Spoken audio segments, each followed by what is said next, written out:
So we talked about Kumulana Blat Gemara. Today's daf is daf Samach. We'll begin from the top of the page. We talked about that one shouldn't open a window into the courtyard of partners. And we then spoke in the second half of the Mishnah, speaks about something a little bit unrelated, that if you bought a house in another courtyard, don't make an opening into your courtyard from there, because you are increasing the foot traffic. And definitely we're not talking about a case where people from the other courtyard can use your house as a shortcut through this particular courtyard. For sure that's forbidden, but even if not so. And then we talked about if you built an upstairs to your house, you shouldn't open a new door into the courtyard. But what you could do is you can build this second floor that the entrance and the exit, the egress and the ingress of this house should be through your house. Then it's permissible. And the Gemara is going to discuss why. Says the Gemara, if you bought a house in another courtyard, you shouldn't open it into a courtyard that you have partners. Surely, even if you have no partners, surely it's forbidden, because you're impinging on the rights of others. Even though you have a partnership in the whole thing, still you're not allowed to. My time of why not? You're increasing the foot traffic, which is an impediment to all these other people. So tell me, explain me the end. It says here, if you want to build an upstairs, what should you do? Build the upstairs in such a way that the entrance comes through your house. So you build this upstairs on top of above your house, and the entrance is through your house. So the question is, how does that help anything? You're increasing the foot traffic. Now, there's two ways of learning Pshat in the Gemara. And what's interesting is the way we learn the Rashbam and Rabbeinu Gershom and some other Rishonim, which is interesting, that you're not allowed to build, they're going to learn, you're not allowed to build an extension to your house. Forget about increasing foot traffic. Just building an extension is also forbidden. So they say, what do you mean when it says here, it doesn't mean adding an extension. It means creating another room out of the existing rooms you already have. What do you mean by an upstairs? It doesn't mean building another level to your house. It means lowering the height of the roof, turn that into a floor, and then use the other side of it as a second story, but you're not actually increasing the size of the house. So therefore, you're not increasing any foot traffic, and so on and so forth.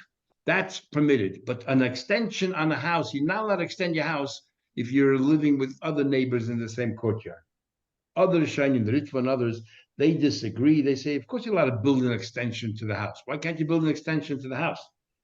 They learn over here, what they're talking about here is that if you're going to build on another house somewhere, you were scared, or next to it, we're scared you're going to increase the foot traffic. Literally, as we said, you're going to rent it out to somebody else, a granny flat, and there'll be more people coming through. But if you build that extension, that granny flat, coming, and the only way to get in is through your house, you're not going to invite strangers to live in the granny flat, because you don't want people coming into your house. They're not part of your family.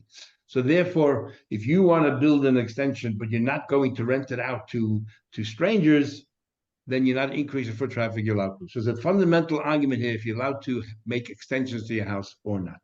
Mishnah.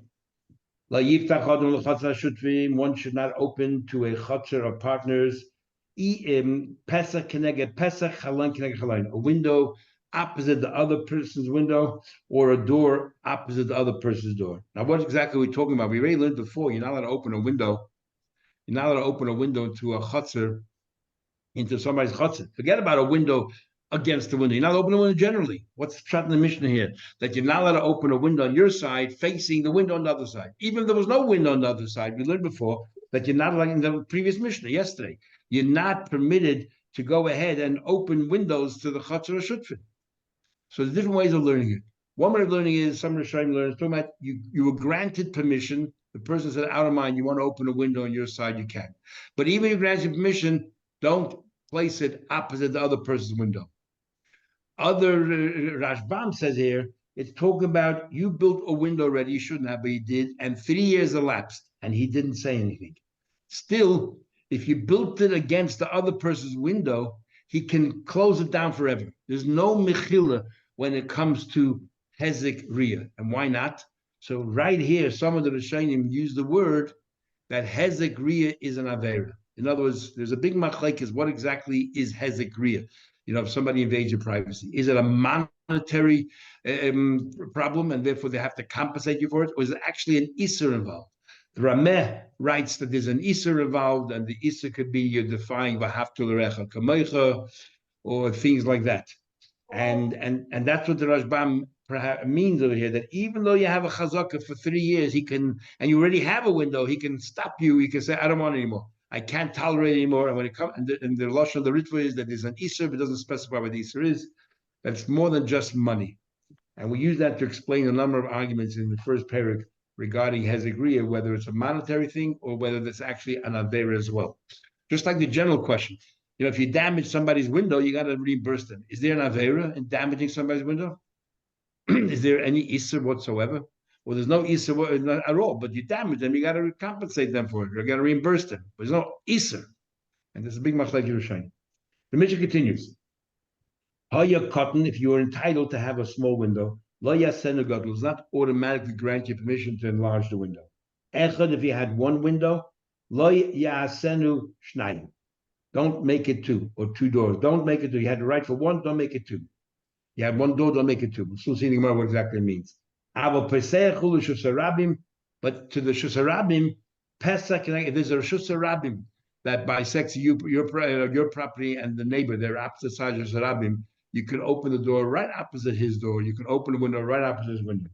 The Chalain Kineged Chalain. You can open the window right opposite the other person's window. We'll soon see Gemara 1. Cotton, if it's 2 sides of Sarabim, you can enlarge it. 1 door, you can make it into 2 doors. Let's first understand. Not merely, how do you know you should not build 1 door against the other, opposite the other person's door, your neighbor's door? It's in the Pasuk. Vayisa Bilam as Einav, Bilam Rei Parshas Bola. Bilam lifted his eyes. He saw the Yidden Shoichein Lishvatav. He saw they were resting tribe by tribe. And he got all inspired, and he declared, "Matoivo Alecha Yaakov." What was? I love the way you're residing in your tents and your dwelling place in Israel. What was it that it caught his fancy? The doors were not opposite each other; they were not facing each other. So the Rashbam says an interesting thing here. Rashbam says, but if you move it the slightest amount diagonally, or not facing directly, but slightly off the center, it's permitted. Because we're not concerned that you're going to stop by and actually, look and leer.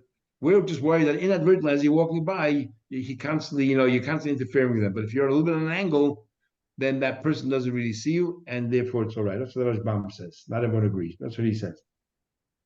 Omar, he said, Ruyin halalu shetisha shchina. When he saw that, he said, you know what?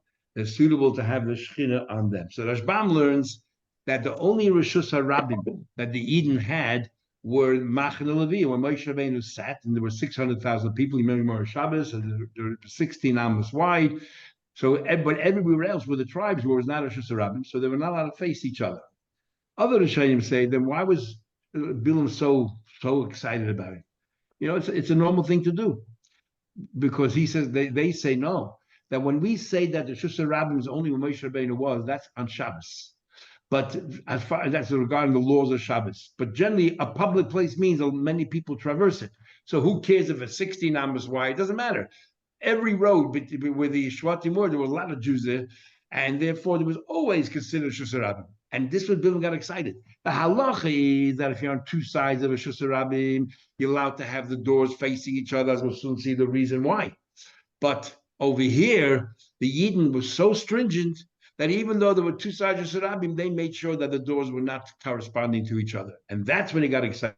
He saw the Eden were machmir. They went beyond the letter of the law. And that's what he thought, wow, that the Eden are the only ones. Everybody else just does what, the bare minimum that they have to do. And here they went out of their way to be machmir. That's where he got all excited. Taking matter further. How you cut this and God, if it's small, you should make it large. What's going on is Savar Ramachal Member Ramachal was of the opinion to say that Bar Dalil the Shavya Bar Tam.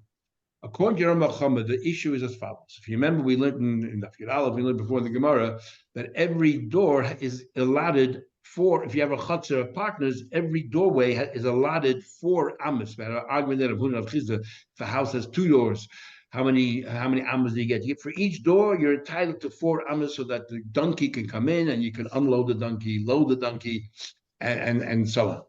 So, according to Rami Bacham, his understanding here is why you shouldn't make a door larger is because you're going to eat up more space in the chutzah, and you have no right to take yourself more space in the chutzah than you were entitled to.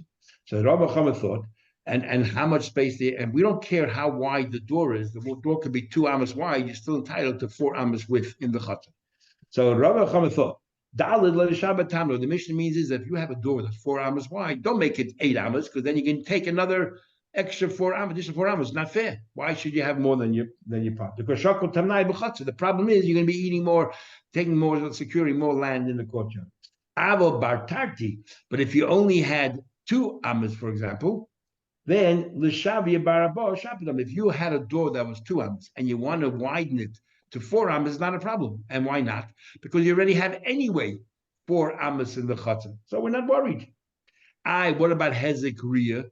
Hezek Riyah is not an issue because even the door is 2 amos, you have to be careful that the person shouldn't open the door and right when you're standing in the chutzah. So what's the difference between 2 amos and 4 amos? That's the view of Rambam. Amalei Rava says no. In addition to the problem of the chutzah, there's also a problem of the Hezek Riyah. Why? Because much can say, if you have a narrow door,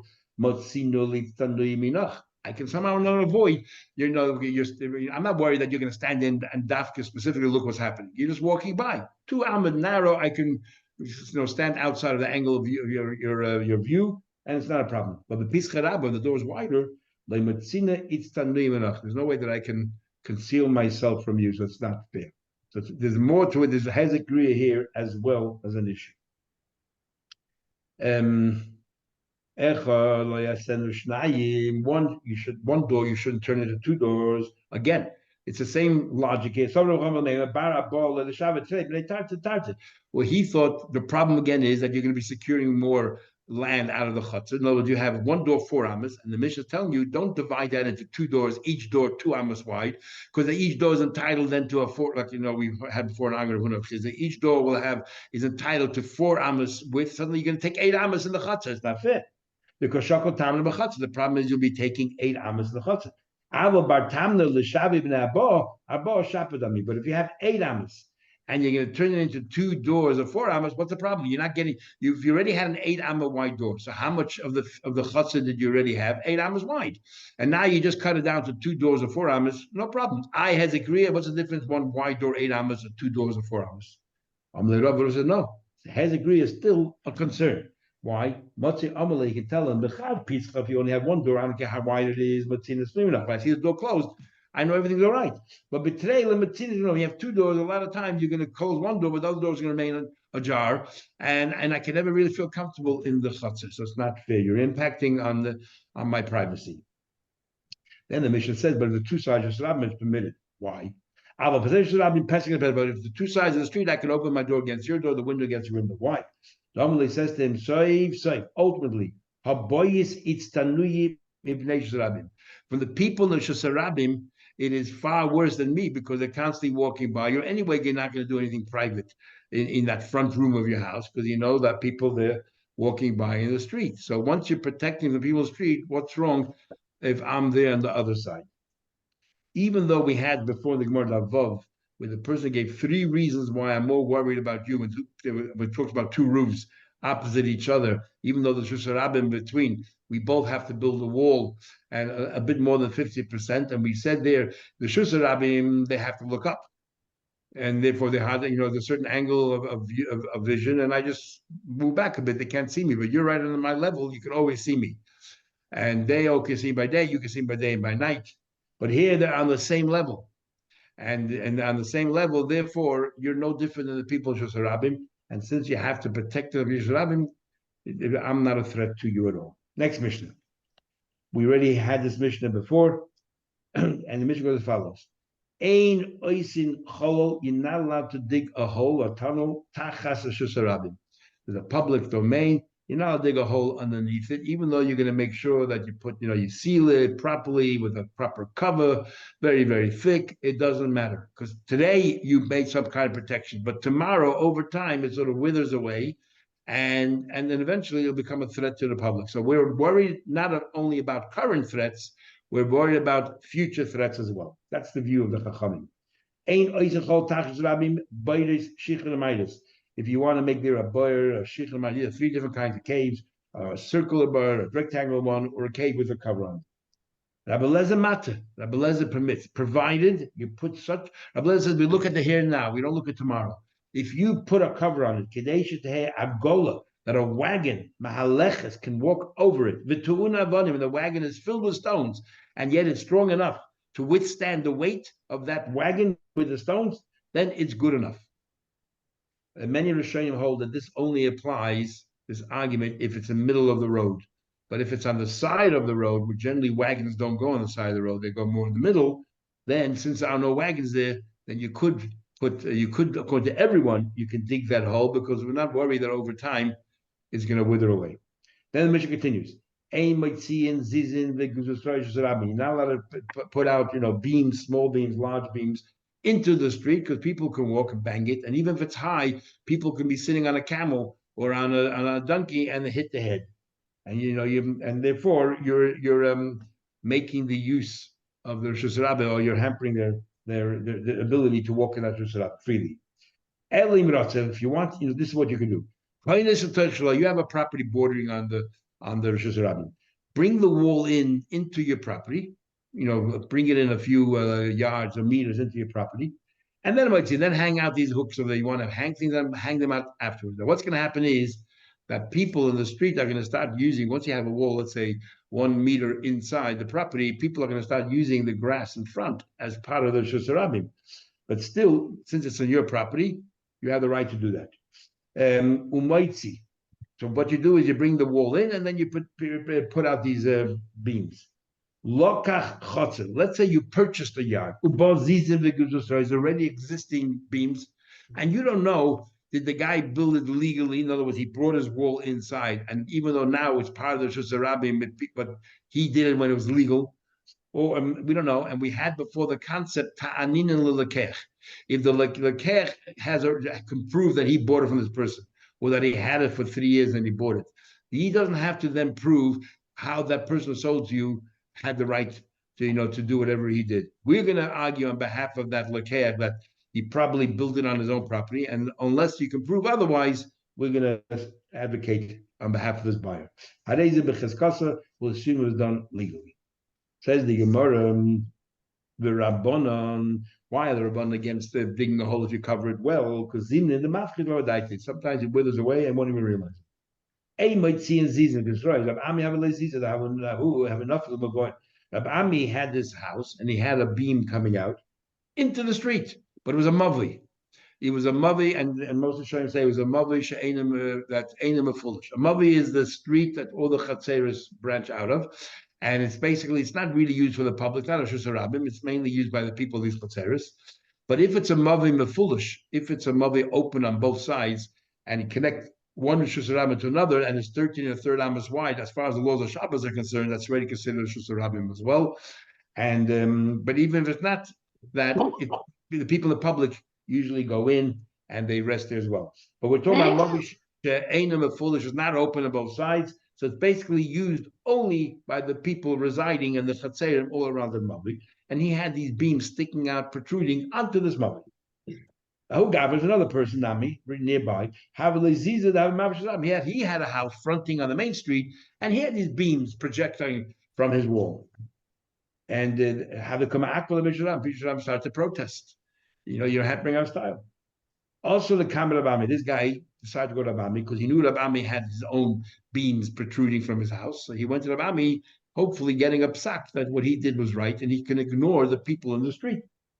Amalei, Rabbi said to him, Zil Koitz, go ahead and chop down those beams. Amalei, what are you talking about? Roman, you also have beams protruding.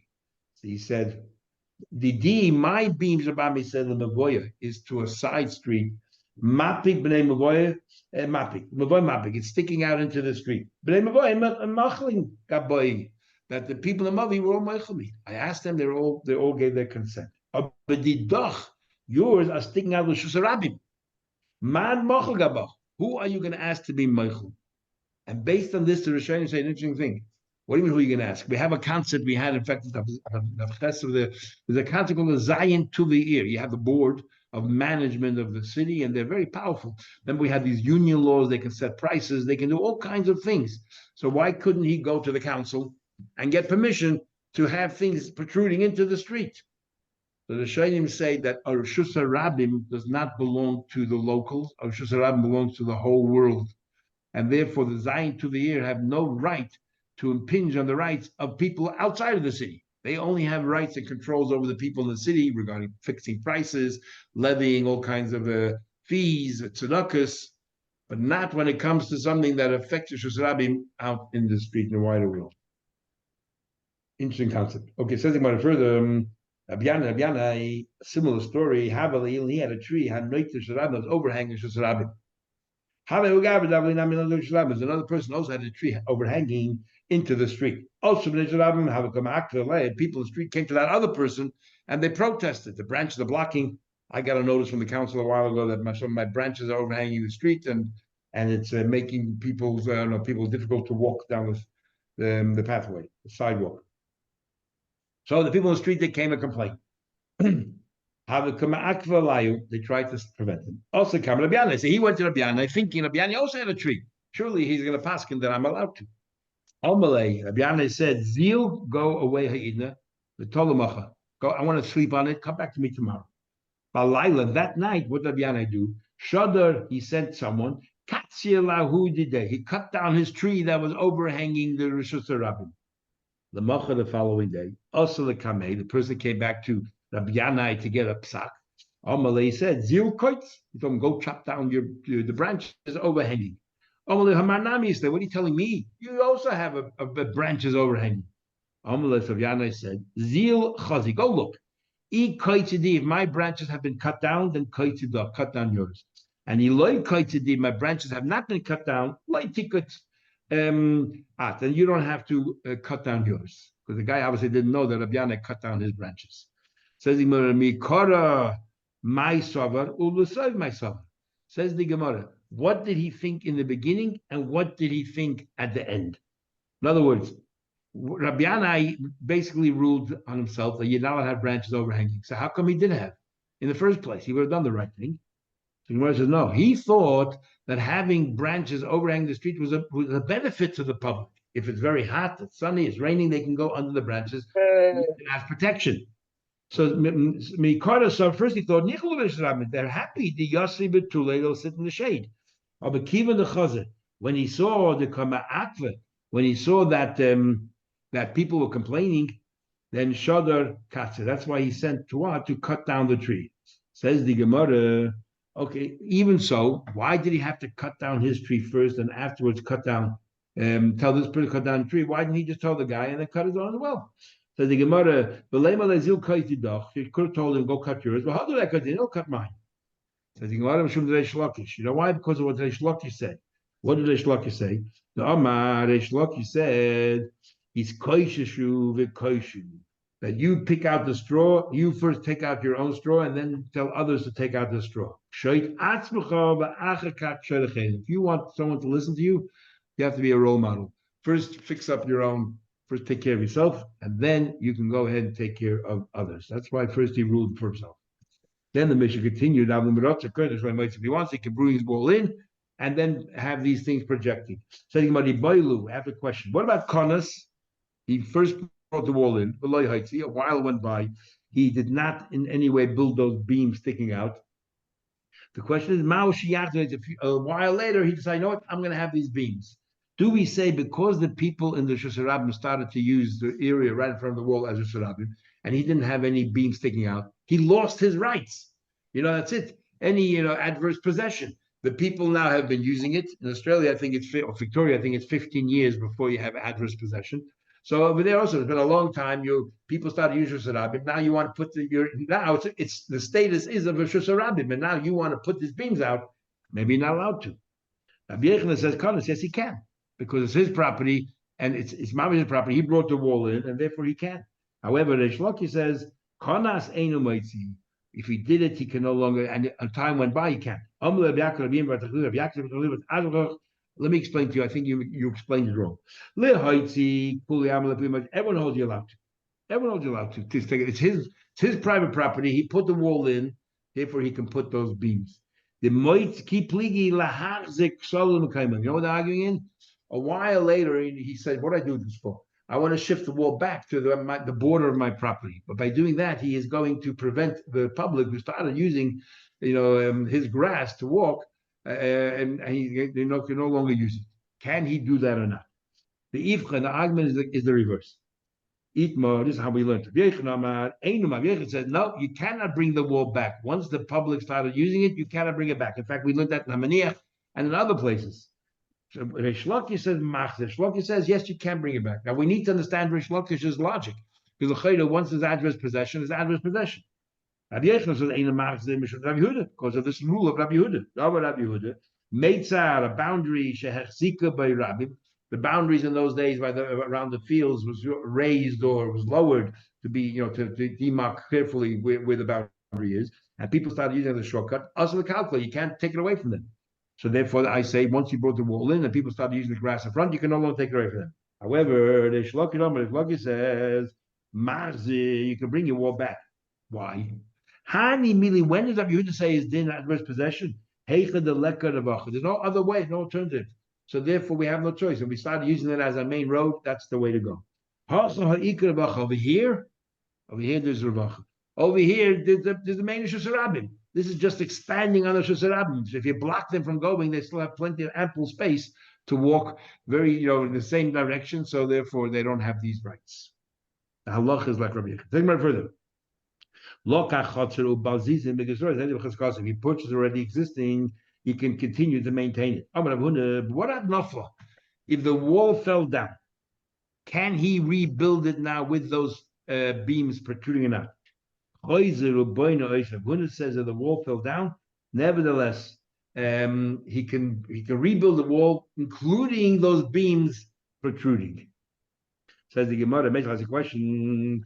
Ein Messiah-din, we learn that you're not allowed to put plaster or paint on the house. The ein mechaydi, nor can you build, you make all kinds of colors or diagrams. The ein mefaychin is different colors, different styles, different colors, and mechaydi is maybe making pictures of different things in the house. Bisman today, because, and we'll talk more about this in a minute. Because of Avelis, because of mourning of the base of Migdash, we don't want you to live in a very nice house. So this Bryce is open-ended. That you're not allowed to at all, and you're not allowed at all paint your house nice and make nice patterns and all that. It's forbidden. We'll come back to that. Lokach chotzen misuyedes. You bought a house or existing house that already had all this done. Harezu becheskasa. This is the chazak, only chazaka. All this started, this is how Taisus and others learn. All this started after the Churban of the second Beis Hamikdash. And we're talking in that period, during the times of the Brisa, after the Churban Beis Hamikdash. So if you moved into an existing house, you bought an existing house, already had it, we're going to assume that it was done while the second Beis Hamikdash was still upstanding, when it was permitted to do it. And therefore, we say, we're going to advocate on behalf of the purchaser and say that's what happened. Nafla, if the house fell down, you're not allowed to rebuild it. You're not allowed to build it from scratch. So what are you telling me, Rav Huna? That if you have the house and the walls recessed and you have these beams and collapsed, you're allowed to build it again with the beams. Here it says if something is forbidden to do, if it was done, it was done. But once it collapses, you can't build it afresh. The answer back, Isura Shaina. The problem there in this painting the house and all that, and plaster, that's a problem of Isser because of Churban Beis Hamikdash. I'm talking about a problem of Hezek, invading, causing damage, you can't walk there. But if you already have established Chazakah for collapse, you can rebuild it again. So now the Gemara is going to focus on this thing. So remember, Bryson number 1 says open-ended. There are no qualifications. You cannot paint a house. Tell them what we learned. Lo yosaid odem as base besid. You should not go ahead and put plaster on your house, but the im either b'choil if you mix it with sand, which means that it's no longer bright white. It might be off white. Oy tevin or straw mutter forbidden. Rabbi Yehuda says either b'choil if you add sand, even though it might be a little bit off white, hareza trasid. You actually strengthen this plaster, and va'aser is forbidden. But tevin is mutter. Straw is mutter. So Bryson number one doesn't give any qualifications when you permit it. Bryson number two says that yes, if you're a bit off color, you can, or if you mix other diluted, mix other things, then you can. And so before we learn Bryson number three, in halacha, the big machlek is how to learn pshat. The Rambam learns that Bryson number one and Bryson number two are not arguing. Bryson number one is talking about you building a beautiful house like Malachim, a mansion, large houses like we have today. If you're building a large house, you cannot paint it at all. The second Bryson is talking about an ordinary house, a small house. In a small house, so then if you make it a little bit of color, everything else is permitted. That's the Rambam. The other Rishonim learned that no, the Bryces are arguing, and the second Bryce says there are qualifications that sometimes you can if you make it off-white and so on. And we'll soon learn more qualifications. Start we learned. When the second base was destroyed, the many Yidden who felt that they have to do tshuva, and they became ascetic, and they decided to be, mufresh for the world. Prushim, we call them. First of all, they refrain from eating meat.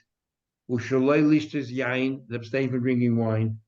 Nitful lehen, Rabbi Shur came to them and said, Bonai, my children, why you stop drinking wine and eating meat? They said, what do you mean? You want us to eat meat? This meat used to be karbonis. How in the world, and we have to remember the Churmes and Mikdash, how in the world can we sit here now and eat meat when the Abish is not getting his meat? You want us to drink wine? When they brought karbonis, they gave the Abish the wine. Now, how can we drink wine when the Abish doesn't have any wine? Hashem doesn't have any wine. He said, well, following that logic, how can you eat bread? A carbon mincha is flour and so on, is bread. And there's no longer mincha. How can you sit there and eat bread when Hashem has no bread? And they said to him, you're right. Good idea. We're going to stop eating bread. Then it continued. They said, yeah, you're right. We're going to eat fruits. No more bread, no more meat, no more wine. So he said to them, Peiris. How can you pay this? Hashem used to get the bikurim, they used to give it to the kainim who represent Hashem, and now you cannot bring bikurim. You're going to eat fruits. So they said, okay, the Zion, we'll eat this, the Zion minim. We'll eat other fruits. They're not part of the Zion minim. He then said back to him, what about wine water? Okay, when it comes to wine, they didn't say, oh, we can drink yaim and vushal cooked wine. Even though that's not suitable for the mizbeah, because wine is wine. But fruits, these are different fruits. So we will sustain ourselves by eating merely fruits that are not part of the bikurim. So then he said, but what about water? Sukkah is the big, the Yom Tov, and this is Chamayim, you're going to drink water and Hashem is deprived of it? They don't know what to say further. You can't subsist without water. So Amalai said, then my children, boy, you come here, but let me tell you. I agree with that sentiment that you have to do Avelis. Remember the Churban Beis Hamikdash. To say that we shouldn't mourn the Beis Hamikdash, impossible. There's already a decree. There's a decree. Well, it's Abel Yosef but to go to the steps that you went, not to eat meat and wine, it's impossible. We don't make zeres unless they can withstand it. The Chsiva says that they can endure it. It says, "Ba'me'eda cursing you guys cursed, ba'oisi atim koivim, and then you're stealing from me, hagoy kulei, all of you people. That all the people together said, you shouldn't take whatever is from Hashem, and then you're stealing from me, because the problem is that everyone agreed, and because everyone agreed, or most people agreed, therefore you shouldn't have done what you did. And that's why you're punished. But if you wouldn't have been a goy kula, wouldn't have been majority, it would have been a xer that most people cannot take, then you wouldn't have been a problem. So, but I agree with the Shulchan Aruch, the Vilna Gaon says that this is the basis for the minig that in the 9 days you don't eat meat and wine. Because where does that come from? So it comes from right here that he's agreeing with them in principle for Avelis of Yerushalayim, Chur Beis Hamikdash, you should not eat meat nor drink wine. But to do it all year long, it's impossible. But to do it for 9 days, it is possible. And that's the basis for our minig of not eating meat and drinking wine. Then he continues. So we have to have certain things, we do certain things to remember the Chur Beis Hamikdash, but we're going to limit it. And that is, Sod Adam is basic besid, you can go ahead and use plaster, or Mishayi by Davamul, but leave a little bit. The Kama, how much? Rabbi Yosef, Amal, Amal. Now, big machlekes and Shulchan Aruch based on the Rambam and other Rishonim. I told you the Rambam holds the first brayso is talking about binyan shemalach, a palatial home. Homes that we live in today is called a binyan shemalach. And then you have the ordinary home. The Rambam learns that in binyan shemalachim there are no ands, ifs, and buts, there are no qualifications. The second brayso, the only one said if you mix sand in it or straw in it. So the Rambam holds that this idea that you have to have only one amma, one square amma that you haven't painted, you haven't put a plaster on. So therefore, that's your zeichel l'churban. Says the Rambam that only applies to a regular home, but for a palatial home, that's not good enough. You're not allowed to paint a palatial home. That's how the Rambam learns. That's how the Beis Yosef learns. The Ramah learns like the other Rishonim that no, doesn't matter what kind of house you have, an amma by an amma is sufficient. And then the Gemara continues. Amar Rav Chida says, "Keneged haPesach." That amma by amma, Rabbi says it only has to be an amma by amma. Rabbi Chida has to be right opposite the door. Now, when it says Keneged HaPesach, the big machlekes is showing you what's considered Keneged HaPesach. Some say Keneged HaPesach means up. As soon as you open the door, you can see it. In other words, who is it meant for? For anybody who comes into the house. Others say, on the contrary, it's supposed to be on top of the door for the people inside the house to see it. And so interesting idea here. Who is the ones that, when we say Zeichel Churban, is it for the people residing in the house or for anybody who walks in the house? They're going to remember, Zeichel Churban. So big machlekes. Others say it could even be on the side of the door. But then, the obvious question is, how come we don't do that today? How can we do that today? So there's a big, it's fascinating. So the Shari Chulin Shulchan Aruch, if I remember correctly, brings a Ramah that everyone hangs the hat on. The Ramah is in Hilchos Tisha B'Av. The Ramah is in Hilchos Tisha B'Av. You're not allowed to wear shoes, leather shoes on Tisha B'Av. The Ramah writes in the Haggadah, if we live amongst Goyim, so you're embarrassed, so then you don't have to wear shoes, you can wear runners. Sorry, you don't have to wear runners, you can wear proper shoes. When you come home, you change.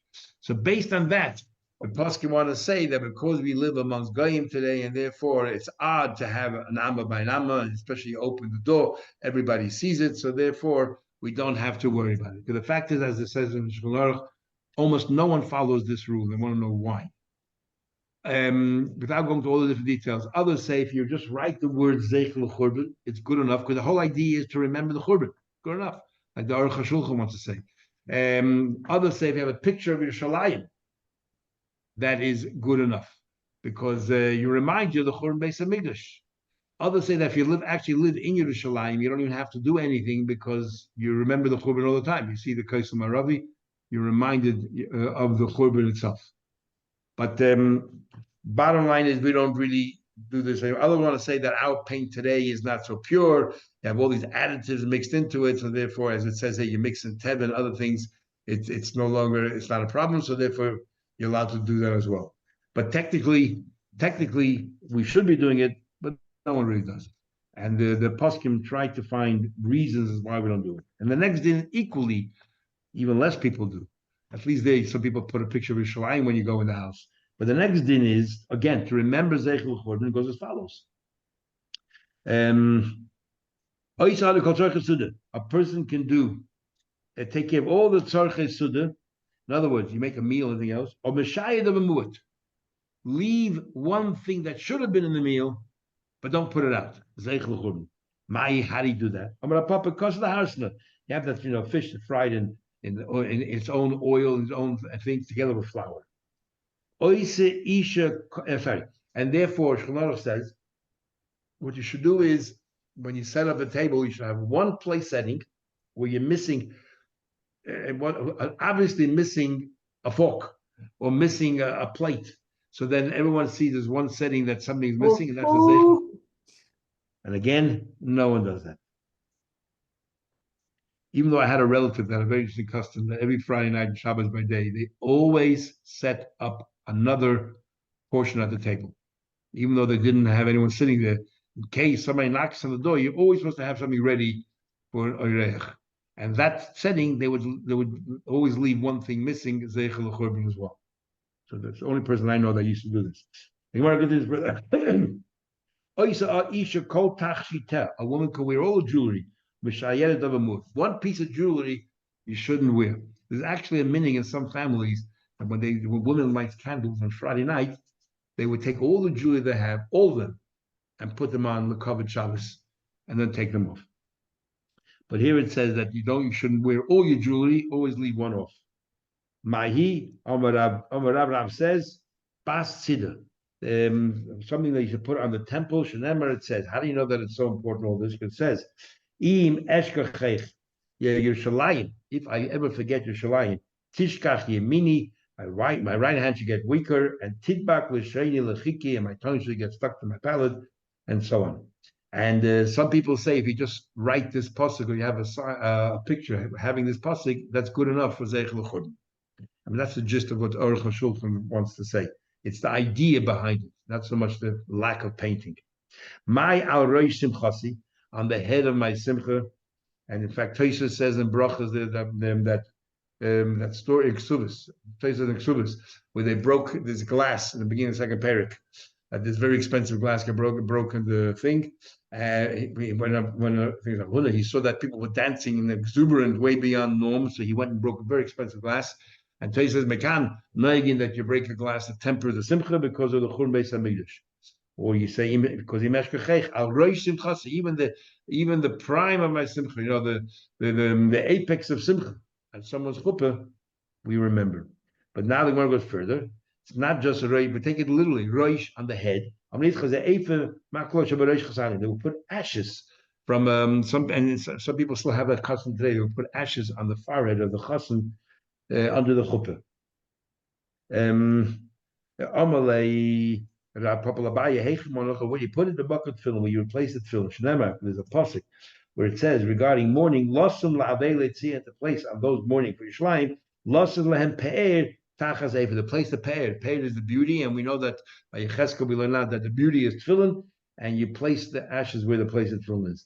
Then the Gemara says, abul al Yerushalayim, that anyone who has a veilus, demonstrates mourning for Yerushalayim, zoiche v'roya v'simchas, will merit and see its joy.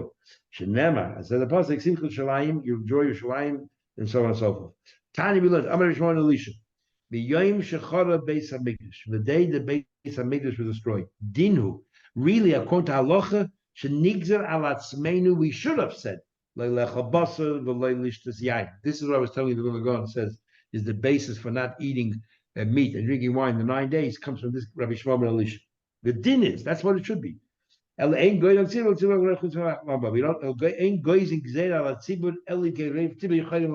make a gzeira on a tzibur unless most people can have it. From the day that these terrible wicked kings came, that made terrible decrees. They intrude and they evade and they make all kinds of interdictions against following the Torah and mitzvahs. They don't allow us They don't allow us to go ahead and do a shvua ben. In Baba Kama, we learn shvua ben can be either a shalom zachar or shvua ben could be the night before a bris. There are people today that the night before a bris they make a bigger party than the bris itself. And let's say call Vachnach, and you have kids coming over and saying different psukim in front of the baby, but other people have a big suda the night before bris. But here it can't mean that because it's not something that is going to be a problem, such a big problem. You don't have it. We're talking about here. The Shainim say Shvuah ben means the mitzvah that comes after a week, which is bris milah. The Amil others say Lishua ben pidyon haben. Is dinu by right shenigzer al atzmeinu shaloi lisa isha, we shouldn't get married. Or lahayla, we shouldn't bring kids in the world that can't have a bris. Big machlekes and shainim. There's a machlekes whether if something happens, we say, well, if it happened already, this and this. can you do something legally, but as a result of what you're doing, it's going to eventually put you in that circumstance, in that situation where you're going to have to then rely on these other halachas. So, for example, right here, when you're getting married, all you do is getting married. You're not doing anything wrong. In mitzvah, a year later, you're going to have a child and might be a boy and needs a bris. So he's saying, according to halacha, you would not be able to get married because he might bring a child in the world. Now, the truth of the matter, once a child's in the world and you can't have a bris and the threat of pekuach nefesh, then you don't have to have a bris, pekuach nefesh. But because you put yourself in that situation, you're not allowed to do that. Taisa says impossible. That's not pshat. So Taisa learns over here is talking about once you fulfill the mitzvah of pruruvu, you already had your family, which the Torah mandates, then it's now only midrabana la'erev. We had Moribamas did of some days. La'erev al tanach yotcha. We don't want you to rest at night. You should continue. So drabanan, don't put yourself in this invidious situation. But that's what Taisa says. But interesting, based on this Gemara, there's a halacha. We learned in Gemara Yavamas, if you remember, that if a couple were married for 10 years, they couldn't have children, we would force them, kaifin, that they should divorce, and he should remarry, she should remarry, hopefully they'll have children. But the minute today, we don't do that. As Shlomo said in the beginning of Ebenezer, we don't do that.